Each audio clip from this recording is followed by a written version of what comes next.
બાપદાદાના નામ પર શેર ઘણીવાર લીધા હોય અને વ્યક્તિ અત્યારે હયાત ન હોય અને યુવાનોને ખબર પણ ન હોય, તો એવું કંઈ ખરું કે શેર કેટલા છે, શું છે, એની ખબર પડી શકે ડિજિટલી, ફિઝિકલી? તમારા બાપ દાદા માની લો જૂના જમાનામાં પાકા મકાન તો બનાવતા હતા ને, રાઈટ. તો જ્યારે એ સિમેન્ટ લેતા ને ત્યારે એની સાથે સિમેન્ટના સર્ટિફિકેટ કોમ્પ્લિમેન્ટલી આપતા હતા, ઓકે, ફ્રીમાં. ફ્રીમાં આપતા હતા. બરાબર. બીજું, ખેડૂતના દીકરા છે તો ખેતી તો કરતા જ હોય. ખેડૂતના દીકરા ખાતર લઈને Yes. તો ખાતરની સાથે એ લોકોને ફ્રીમાં આપતા ફર્ટિલાઇઝર. Fertiliser share. બરાબર. ફર્ટિલાઇઝરના શેર મારા ગ્રુપમાં 4-5 ગ્રુપના એવા નીકળેલા છે શેર કે જે લોકો એમ કહે છે અમારા ફાધરે અમારા દાદા શેર બજારનું કર્યું જ નથી, તો આવ્યા ક્યાંથી? પણ એ આ રીતે આવે. બહુ સારી ગવર્મેન્ટ આજકાલ ફેસિલિટી આપી છે Okay. કે જે હૈયાત નથી ને Right. એમાં તમને જાણીને નવાઈ લાગશે.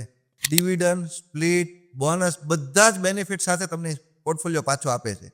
ઓકે. આ અત્યારે ડિજિટલ યુગ છે. આ તો બાપ દાદાના ફિઝિકલ હતા ને. ડિજિટલ યુગમાં પણ બરાબર. ઘણા યુવાનોનો પ્રોબ્લેમ થાય છે કે 5, 10, 15 વર્ષ પહેલા એસઆઈપી કરતા હોય, યસ. 2000, 5000 EMI કટ થતા હોય, રાઈટ. સંજોગો વસાતે બંધ થઈ જાય છે. બરાબર છે. પછી તમને તો ખબર જ નથી, તમારું બેંક એકાઉન્ટ પણ તમે ક્લોઝ કરી દો છો. રાઈટ. તમારા જે તે સમયના એજન્ટ હોય ને એ પણ કોઈક સંજોગો વસાત ઇન્ડસ્ટ્રી બહાર વહી જાય છે, ચેન્જ કરી નાખે. ચેન્જ કરી નાખે છે. તો આ અરસામાં બીજી એક લિંક છે કે એમાં તમે તમારો પેન કાર્ડ નંબર ને આધાર કાર્ડ નંબર નાખી ઓટીપી થી તમે એને સબમિટ કરશો ને, યસ. તમારી ટોટલ એસેટ આપી દેશે ઓકે. કે તમે કેટલા મ્યુચ્યુઅલ ફંડમાં કેટલા રૂપિયા છે, તમારે ડિજિટલ ઇન્વેસ્ટમેન્ટ કેટલું છે ને આખી જ લિંક. એટલે સરકારે આજકાલ બહુ સારી ફેસિલિટી આપી છે, એટલે Right. એ બહુ સારી રીતે આપણને મળી શકે છે. ઓકે. પણ ઘણીવાર યુવાનો એવું કહે કે અમારે બાપ દાદાને કોઈ દિવસ ડીમેટ હતું જ નહીં, તો શેર તો ક્યાંથી હશે? તમને જાણીને બહુ નવાઈ લાગશે. આ Right. તો એ સ્ટોરી બહુ લાંબી છે, પણ Yes. ઘણીવાર છે ને પહેલાના સમયમાં શેર લેવા ને ઓકે. એ ડિમેટ હોવું જરૂરી નથી.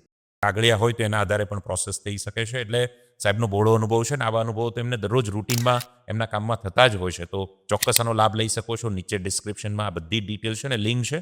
તમે પણ તમારા નામ પર કેટલું છે ડિજિટલી અને ફિઝિકલી એસેટ સ્ટોકની દ્રષ્ટિએ એ ચોક્કસથી ચેક કરી શકો છો.